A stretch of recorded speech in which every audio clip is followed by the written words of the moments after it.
Caríssimas irmãs, estimados irmãos desta abençoada instituição, que Deus, na sua infinita bondade, nos abençoe a todos e que Jesus nos envolva na sua paz. Nossas palavras iniciais são de gratidão por esta feliz oportunidade de voltar ao Seara de Deus, essa instituição que ao longo de sua existência tem se consolidado para esta comunidade, e por que não dizer para o estado de Pernambuco, como um verdadeiro farol a iluminar consciências, sinalizando o caminho seguro a seguir para todos aqueles que na condição de viajores, de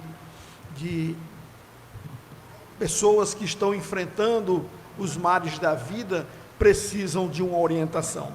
Então, o Seara de Deus é esse ponto de referência, esse ponto luminoso que nos beneficia a todos com seus inúmeros trabalhos.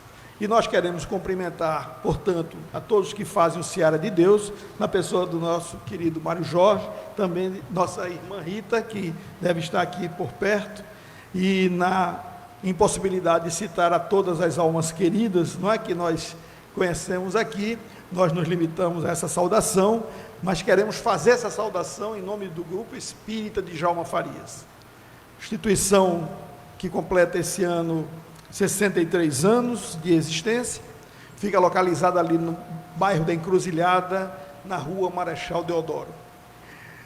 Tem esse nome em homenagem a um dos grandes vultos do espiritismo de Pernambuco, dos anos 30, 40 e praticamente 50, que foi Djalma Montenegro de Farias. Figura pública, um servidor público, professor e um grande divulgador da doutrina espírita. Então, é em homenagem a ele que esta casa foi fundada há 63 anos, lá nos idos de 1956. E Mário estava aí fazendo uma referência interessante à questão da permanência dos trabalhadores, das pessoas nas casas que lhe abrigam, não é, que lhe abrem as portas na condição de colaboradores. E pelo menos nesse quesito, Mário, eu posso dizer que eu acho que eu estou passando, tá certo? Eu estou razoável, porque quando eu olho para trás, eu vejo que estou assiduamente participando do Grupo Espírita de Djalma Farias há 43 anos. Não é? Eu estou exatamente com 60 anos, portanto, com 17 anos eu comecei essa minha caminhada. Provavelmente, Zé Mário, outra verdade que você disse, é que provavelmente muitos de nós somos espíritas pela primeira vez. Isso é natural, isso é compreensível, porque a doutrina espírita tem pouco mais de 160 anos, não é? Então, considerando os espaços entre uma encarnação e outra, que pode ser mais ou menos longo, dificilmente nós tivemos a oportunidade de professarmos a doutrina espírita numa outra encarnação que não seja essa. E posso dizer com segurança, com toda humildade também, mas foi a escolha mais feliz que nós fizemos em nossas vidas. Essa encarnação que nós estamos vivendo, esse pleno século 21, em que abraçamos os ensinamentos do Cristo, nesse envoltório belíssimo e abençoado que é a doutrina espírita, nós radicalmente, no bom sentido da palavra, estamos transformando as nossas vidas, porque passamos a ter notícias de informações valiosíssimas para o nosso progresso espiritual. E hoje nós podemos dizer que se erramos até hoje, e certamente erramos e erramos muito, uns mais e outros menos, mas se não fôssemos espíritos endividados, não estaríamos encarnados na Terra, muito menos passando por provas e expiações, às vezes dolorosas. Então, o fato de estarmos passando por provas e por expiações, que são coisas de natureza distintas, embora que se assemelhem, visto num primeiro olhar, mas o fato é que isso denota a nossa condição espiritual ainda não tão elevada assim. Muito bem, agora estamos seguramente percorrendo um caminho reto e ascendente. não vamos mais andar por vias tortuosas, não vamos pegar atalhos, não vamos nos deter em locais inadequados e não vamos ficar andando em círculos, como pode ter sido a experiência de alguns de nós aqui, pelo menos a minha eu garanto que foi. E aí então estamos seguindo para a frente e para o alto, que também não adiantaria a gente estar andando sempre no nível, não é? O mesmo nível, porque não ascenderíamos simbolicamente a uma condição espiritual maior. Então hoje estamos caminhando para a frente e para o alto, nos libertando do nosso passado e conquistando seguramente um futuro mais feliz. Prova disso é que nós estamos aqui hoje. Poderíamos estar em qualquer outro ambiente, na verdade. Temos a liberdade. Outra coisa que Mário falou aí, é por isso que eu queria que ele ficasse falando. Quando ele olhou para o relógio, ele disse, continua, Mário. Mas outra coisa é que nós somos donos de nossas vidas, senhores de nossos destinos. Ninguém sofre, ninguém passa por nenhuma situação por determinismo divino, porque é a vontade de Deus. Não, Deus não quer que ninguém sofra. É por isso até que, para concluir essas palavras iniciais, eu fico um pouco assim, incomodado, não é? Mas compreendo, né? Me esforço para compreender, quando a gente pergunta às vezes para certas pessoas, para uma pessoa comum qualquer, fulano, como é que você está? E ele diz assim, viu, Mário, eu vou como Deus quer e consente. Quando a pessoa diz isso, ela não está bem. Quem está bem não diz isso, tá certo? Quando a pessoa está bem, estou muito bem, muito obrigado, tal, eu vou como Deus quer e consente, geralmente fala isso com a cara assim meio, não é? Constrangida, um pouco entristecida, como se Deus é que quisesse que ela estivesse mal. Aí eu pergunto, alguém aqui que é pai e mãe, ou mãe, quer o sofrimento do seu filho? Não, né? O que é que nós queremos? O melhor. E Deus poderia querer o nosso sofrimento?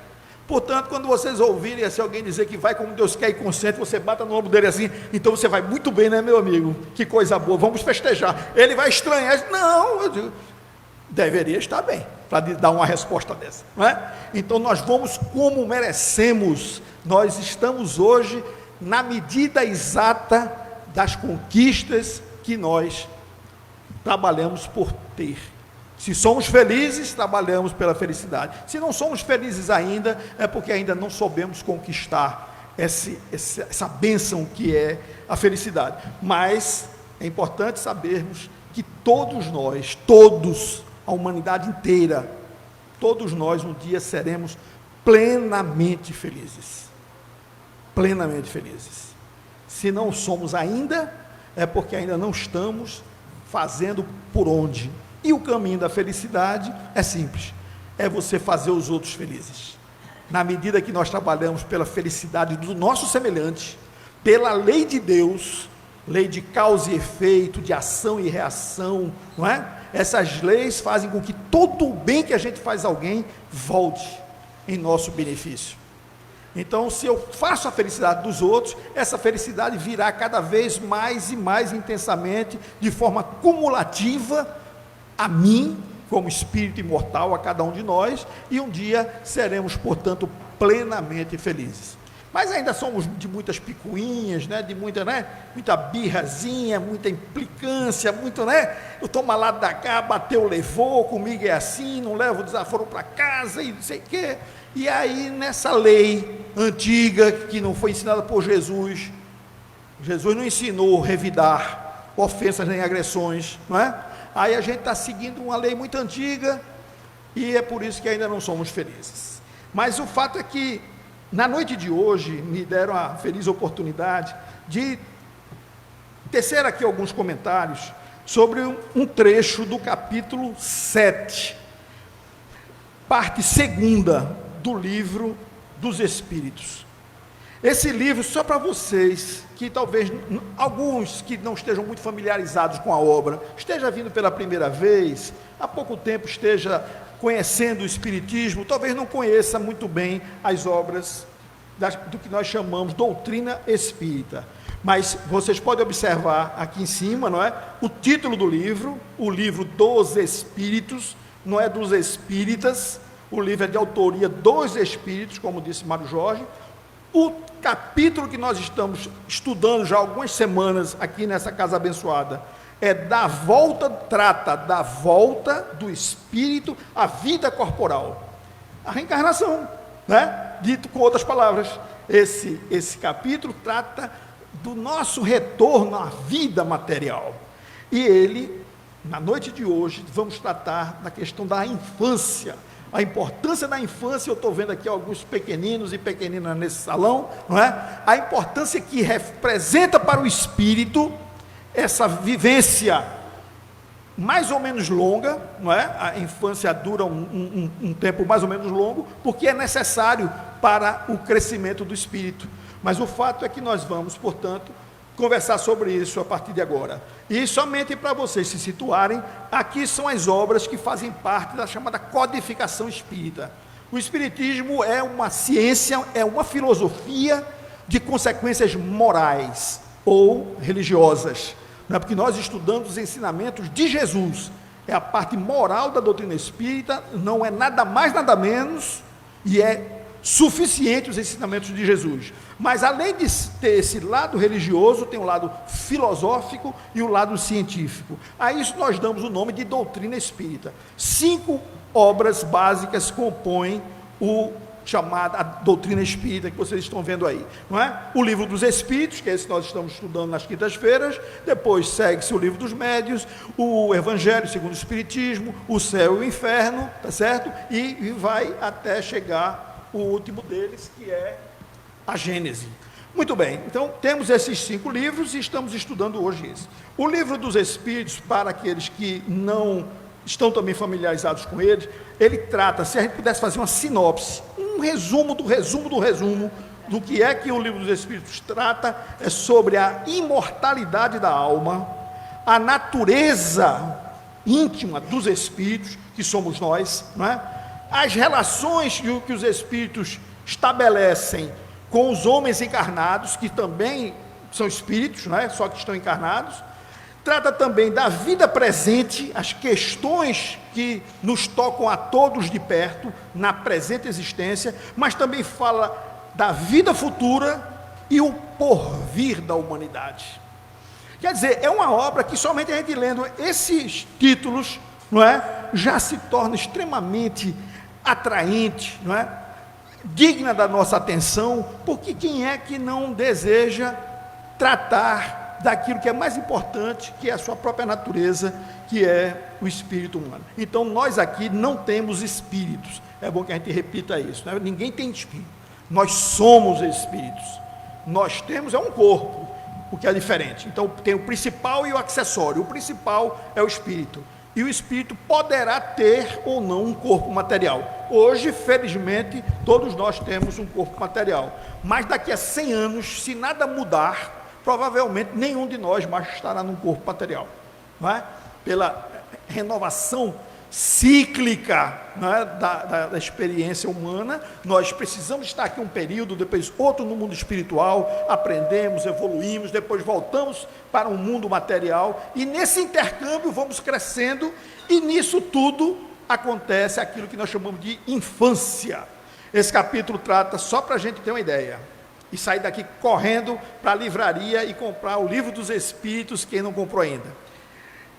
Nesse capítulo, apenas nesse capítulo, fala do prelúdio da volta, a preparação da volta do espírito à matéria, a união da alma e do corpo, como isso se opera.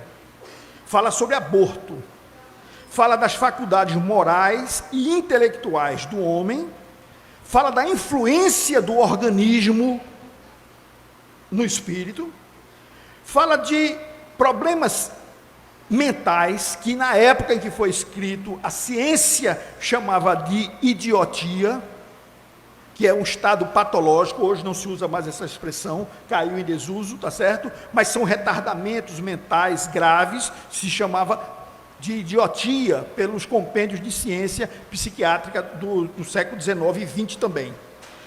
E fala da infância, e depois de outra coisa que aqui ninguém pode negar que existe: simpatias e antipatias terrenas. Por que a gente simpatiza de graça, da primeira vez que a gente vê uma pessoa, já simpatizou, parece que conhece há 200 anos, quer ficar amigo, e tem outras que a gente não consegue, com toda boa vontade que a gente tiver, não consegue aceitar. Há uma antipatia natural. Por que isso acontece? Isso é por acaso? É porque a gente quer? Não. Tudo tem uma explicação no mundo, e a gente encontra essas respostas no livro dos Espíritos. E por último, uma coisa seríssima que muita gente até diz, mas olha, se existe mesmo outras vidas, se eu vivi em outras encarnações, por que eu não me lembro? Eu devia me lembrar para tirar proveito, algumas pessoas dizem isso, para contrapor a ideia da reencarnação. Por que eu não me lembro? Porque Deus é infinitamente misericordioso e bom. Porque se Ele permitisse que todos nós que estamos aqui, não somos tantos assim, 200 pessoas, mas a humanidade são 7 bilhões de criaturas. Se todo mundo lembrasse o que foi na outra vida, podemos ter certeza que o caos estaria dominando nas relações humanas. Porque eu ia me lembrar o que foi que fulano fez comigo, fulano ia lembrar o que foi que fez comigo, e como os espíritos reencarnam em círculos muito próximos, às vezes na família, na vizinhança, colegas de trabalho e tal, as pessoas iam se reencontrar e provavelmente isso iria trazer muitos conflitos.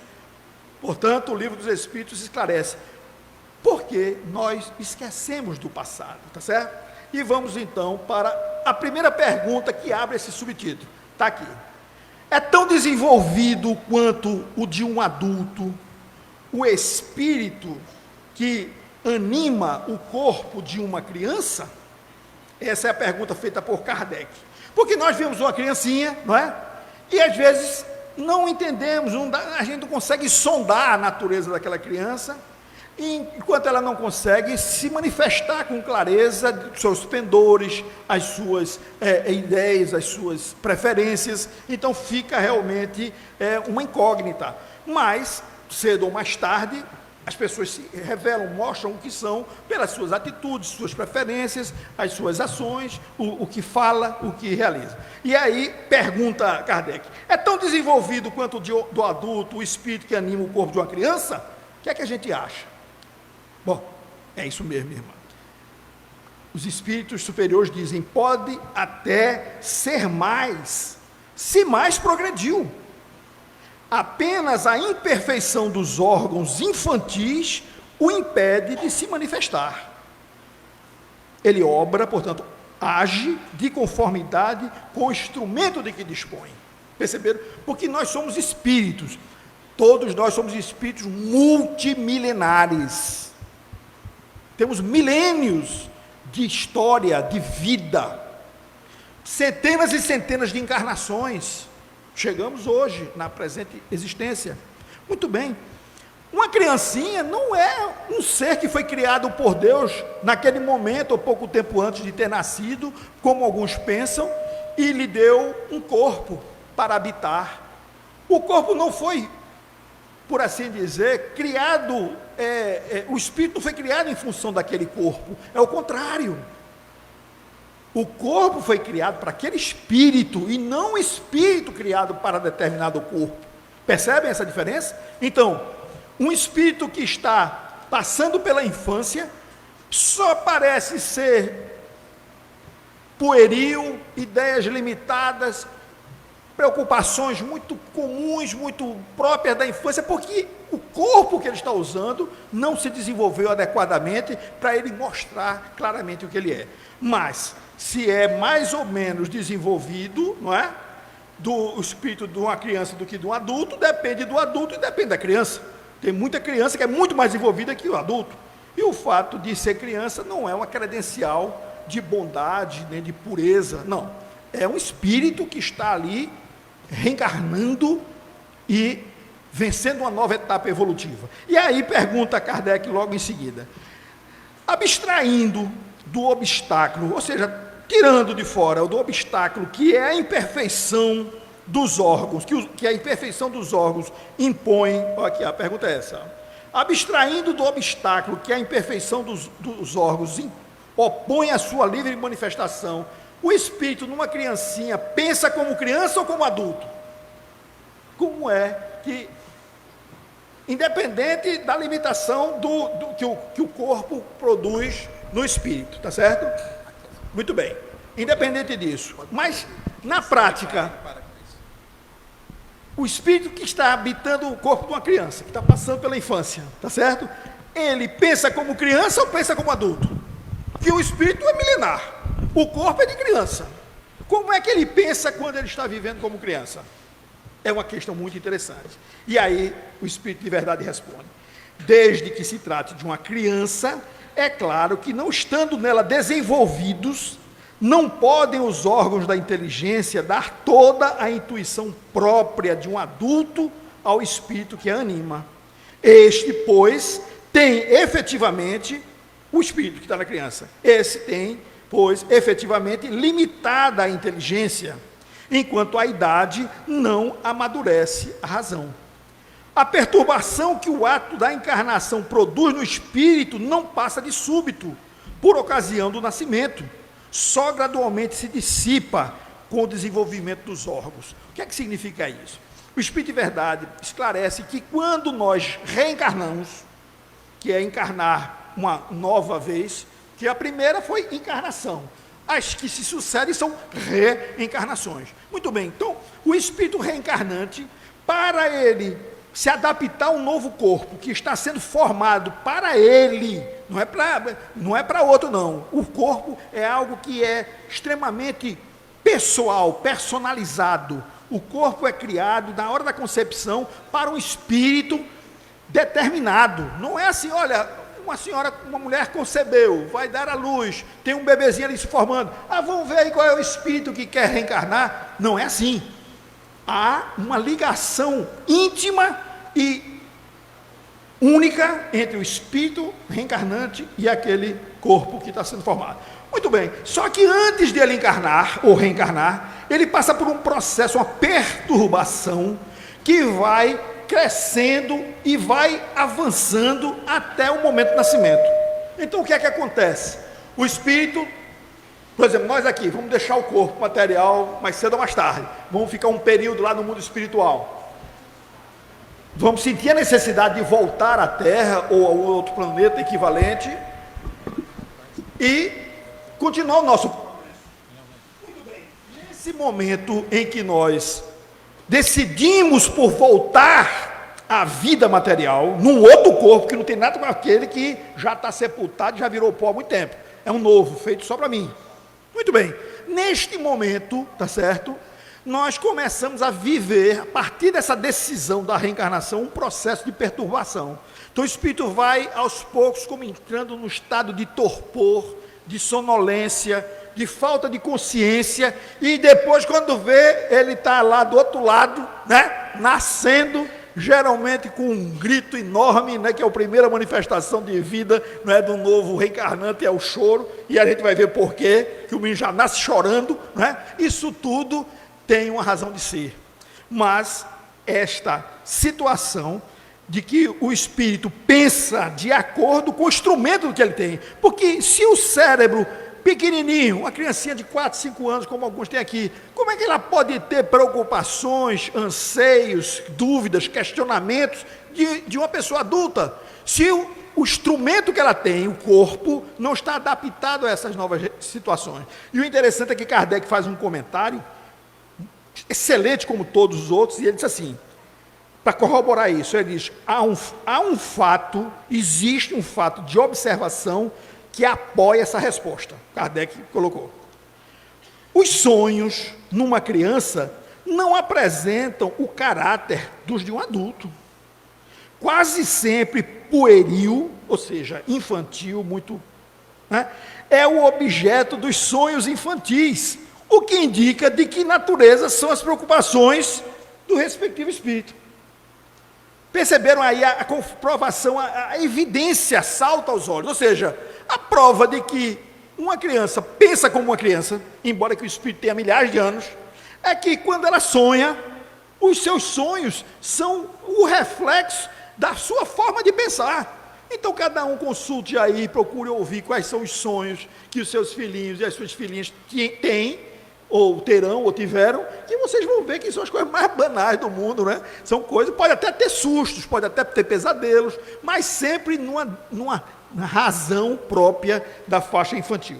E aí, Kardec continua, perguntando, e ele diz, por morte, ou pela morte da criança, readquire o espírito imediatamente o precedente vigor, porque uma criança nós sabemos da fragilidade, não é? Se for um bebezinho, então, nem se fala, não é? A criancinha, 1 ano, 2 anos, 3 anos, meses, é a fragilidade, é em pessoa, é a fragilidade encarnada, não é? Suscitando ali todos os cuidados, todas as preocupações, para que ela vingue, para que ela cresça, para que ela se firme na vida e se torne adulto, não é? Precisa de 1000 cuidados. Aí a pergunta é, quando acontece a morte da criança, porque tem crianças que infelizmente morrem, né? Pessoas que morrem cedo, tenra infância, readquire o espírito imediatamente o seu precedente vigor, aí responde o Espírito de verdade. Assim tem que ser, pois que se vê desembaraçado do invólucro material, o corporal. Entretanto, não readquire a anterior lucidez, senão quando se tenha completamente separado daquele envoltório do corpo. Isto é, quando mais nenhum laço exista entre ele e o corpo. Quer dizer, a sua, por assim dizer, o seu vigor, ele readquire assim que a criancinha morre. O espírito realmente já está, por assim dizer, não é frágilzinho, não é um espírito que tem que dar comida na boca, tateando, não é isso. É um espírito que tem a sua inteireza, não é? Tem a sua, não é, o seu vigor, como diz aqui a própria pergunta. No entanto, ele não está 100% lúcido. Porque aquela perturbação que ele experimentou no processo de ingresso no corpo físico, no processo de reencarnação, ele não começou a sofrer uma perturbação, lembra que a gente falou que antes do espírito reencarnar, ele tomou aquela decisão, começou a ser formado um corpo para ele, aí ele vai perdendo pouco a pouco a sua consciência, todas as suas faculdades ficam em suspenso, ele não perde. Aí quando reencarna, passa o período da infância, não domina muito bem as coisas, cresce, os órgãos se desenvolvem, aí volta a ser o que quando chega adulto, então ele está na sua plenitude. Mas quando ele desencarna na infância, período que ele deveria estar, por assim dizer, ainda cheio de limitações, ele vai ficar ainda com limitações durante um período até que o corpo esteja totalmente desassociado do espírito e vice-versa. Ou seja, a ligação que existe entre o espírito e o corpo se desfaça por completo. Aí ele vai ter, como diz o Espírito de verdade, não é? A plenitude da sua lucidez, mas até então não tem. A pergunta seguinte é essa aqui, 382, durante a infância, sofre o espírito encarnado, em consequência do constrangimento que a imperfeição dos órgãos lhe impõe, que veja só, a gente pega um homem ou uma mulher madura, inteligente, cheio de conhecimentos, bom senso, razão desenvolvida, não é? Bons princípios morais, mas precisa reencarnar. Aí vai e reencarna. O fato desse espírito se submeter a uma reencarnação, passar, portanto, por aquele período, não é? Da infância, onde as limitações são grandes na sua livre manifestação. A pergunta é, durante a infância, sofre o espírito encarnado em consequência do constrangimento que a imperfeição dos órgãos lhe impõe? É uma pergunta muito interessante. E eu, lendo e relendo, a resposta é de um bom senso absoluto, não é como toda a obra da codificação. Aí o espírito responde, não existe, portanto, vou votar. Constrangimento. Não há nenhum constrangimento para aquele espírito, o fato de ele estar vivendo aquelas limitações do período da infância. Por quê? Porque esse estado corresponde a uma necessidade, está na ordem da natureza, portanto, está dentro da conformidade da lei natural, que é a lei divina, e de acordo com as vistas da providência. É um período de repouso para o espírito. Gostei muito dessa frase, entendeu? Desse esclarecimento. Então, longe de causar qualquer tipo de constrangimento para o espírito, por mais elevado, porque Kardec foi criança, ele teve um corpo igual ao meu, o seu, de qualquer um de nós. É um espírito superior, mas bote superior nisso. Mas ele foi criança. Ele teve nos braços da mãezinha dele, com a chupetinha na boca, tomando uma madeira, tomando banho lá na sua tinazinha, na sua banheirazinha, um bebezinho. O que é que ele ali poderia revelar da sua grandeza espiritual? Nada. Porque as limitações do instrumento que ele estava usando eram muito grandes. Porque ele estava na infância de uma vida material. Aí a pergunta é, isso causou algum constrangimento? Nem para ele, nem para nenhum espírito. Porque, na verdade, isso é uma bênção de Deus, esse período em que o espírito passa, não é? Sem a sua plenitude de consciência, é um período de repouso para o espírito. Como eu gostei de ouvir isso, não é? Porque tudo na lei de Deus, tudo se harmoniza, tudo se encaixa, tudo que Deus faz é perfeito. Inclusive o processo reencarnatório, no que se refere à passagem pelo estágio da infância. Aí a pergunta seguinte, 383, qual para este, ou seja, para o espírito que está reencarnando, né, a utilidade de passar pelo estado de infância?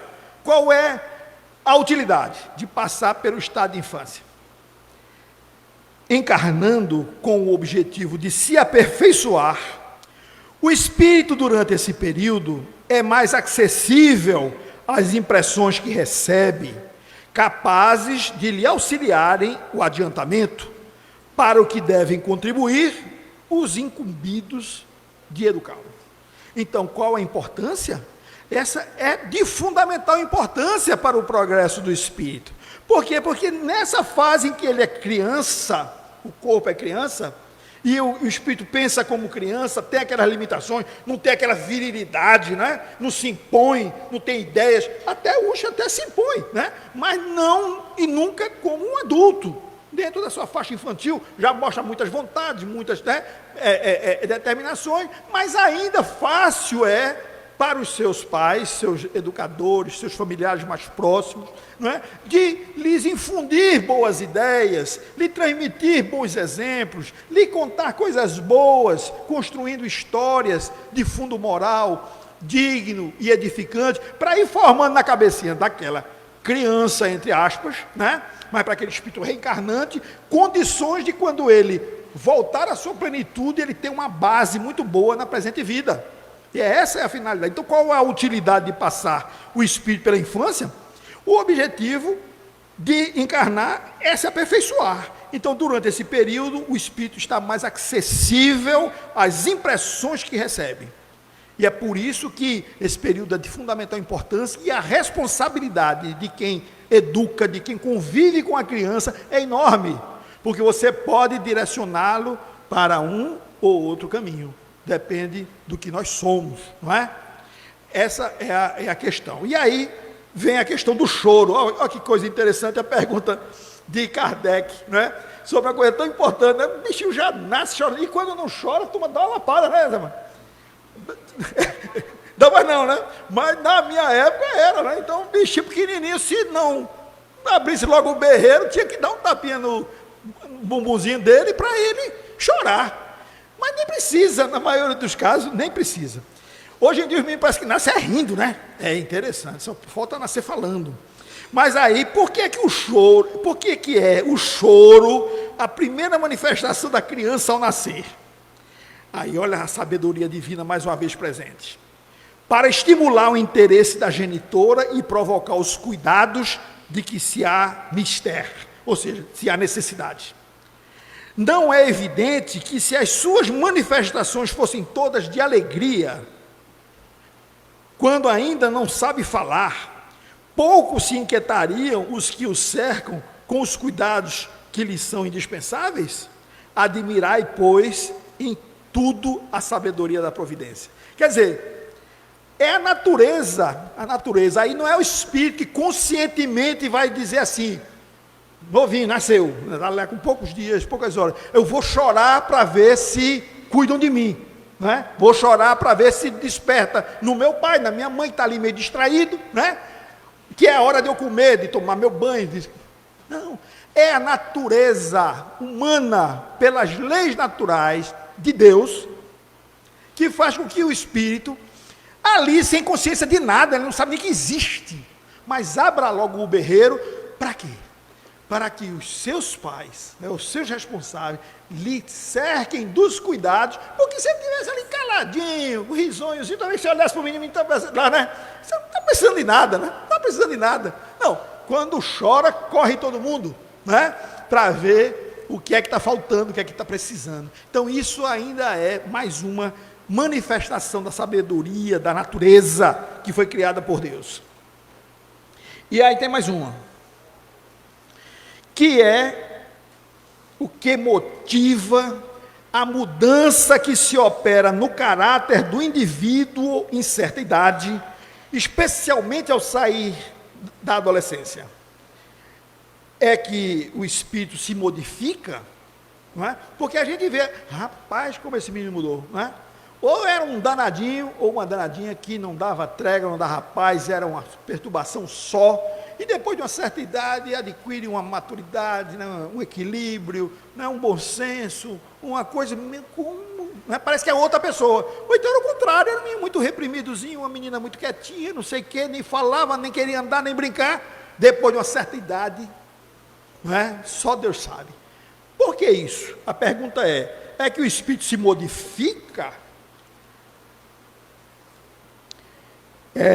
Responde o Espírito de verdade, que o Espírito retoma a natureza que lhe é própria e se mostra qual tal ele é.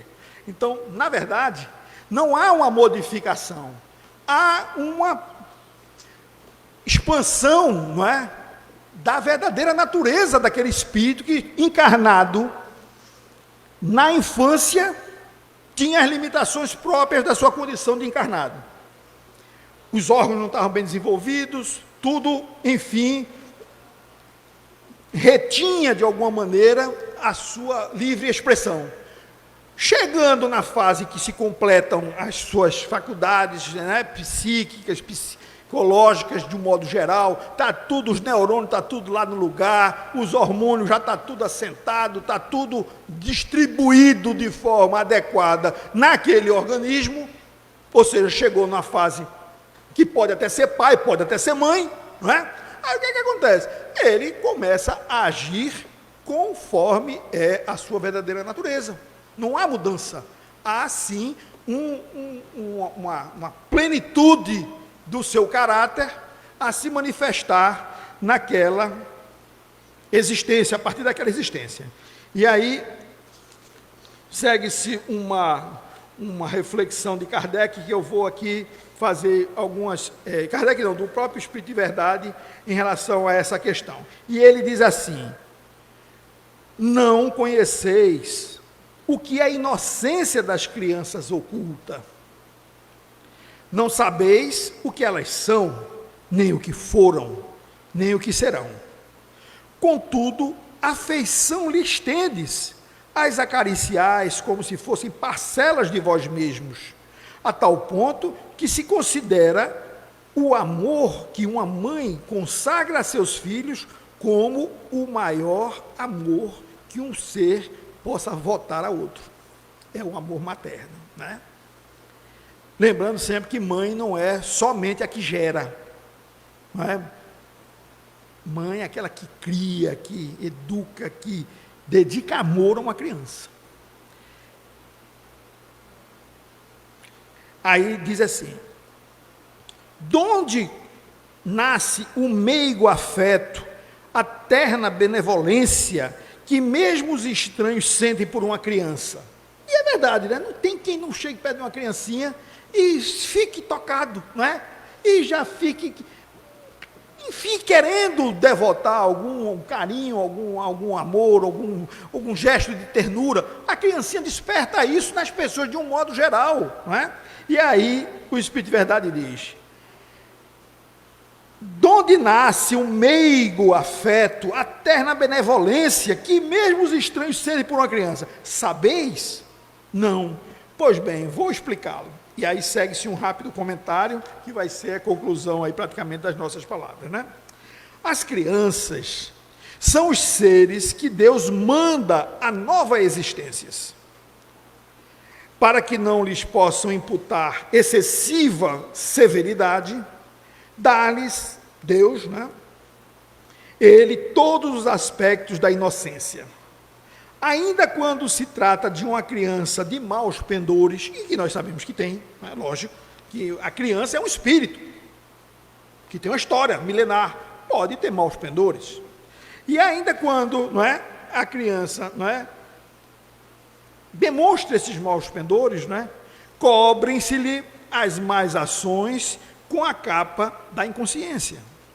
Essa inocência não constitui superioridade real com relação ao que eram antes. Não.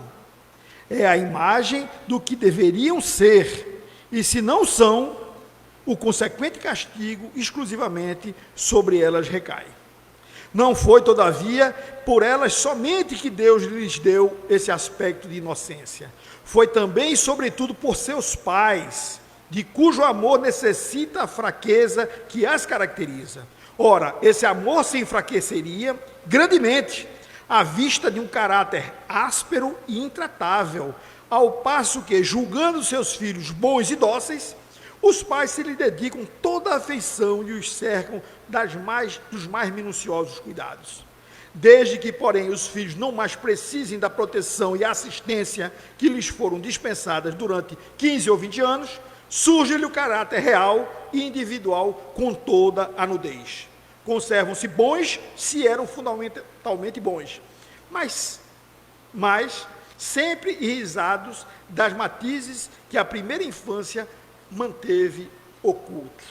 Então, ainda aí se manifesta, e sempre nas coisas da natureza, a sabedoria e a bondade de Deus.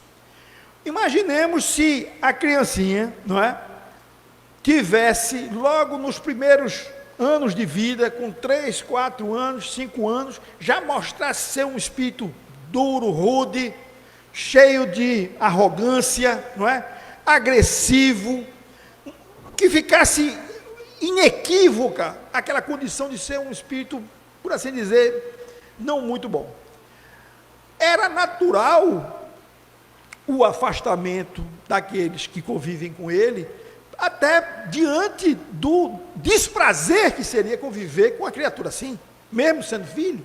Mas não, a sabedoria divina, por assim dizer, envolve, reveste a natureza infantil da alma, enquanto está encarnada no período da infância, nessa moldura de inocência, de pureza, de bondade, de angelitude, não é?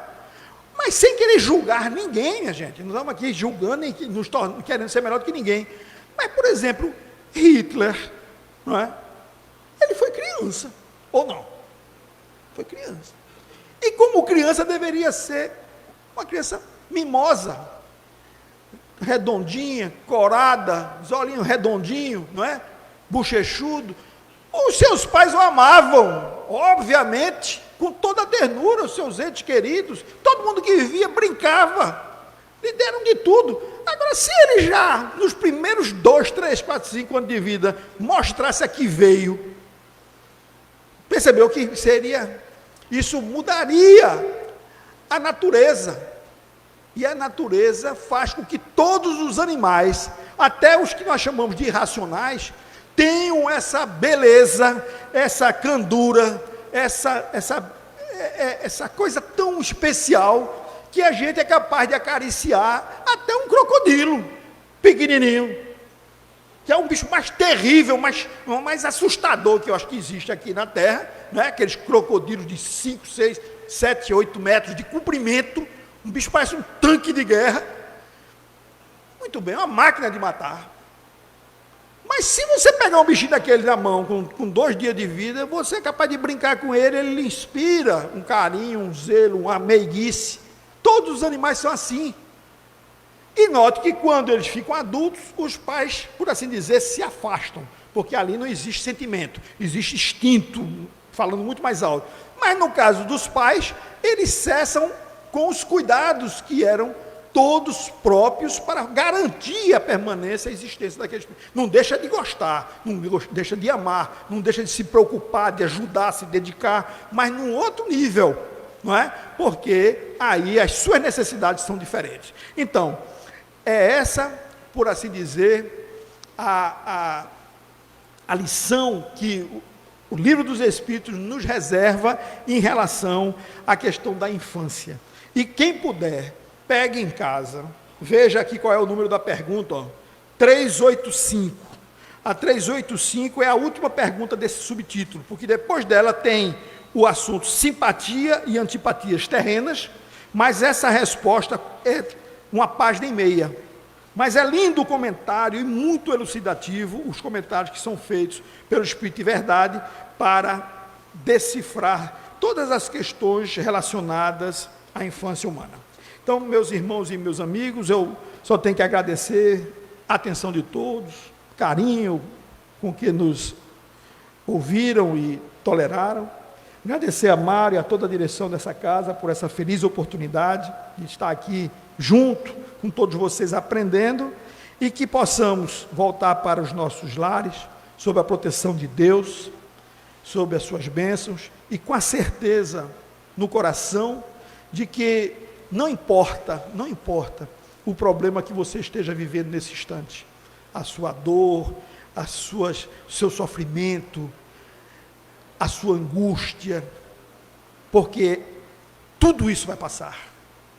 É só ter paciência e fé, confiança em Deus e na sua justiça, na sua bondade, e deixar que o tempo realize a sua obra, porque não existe mal permanente. Existem experiências que nos enriquecem e nos fazem tornar pessoas mais fortes e melhores.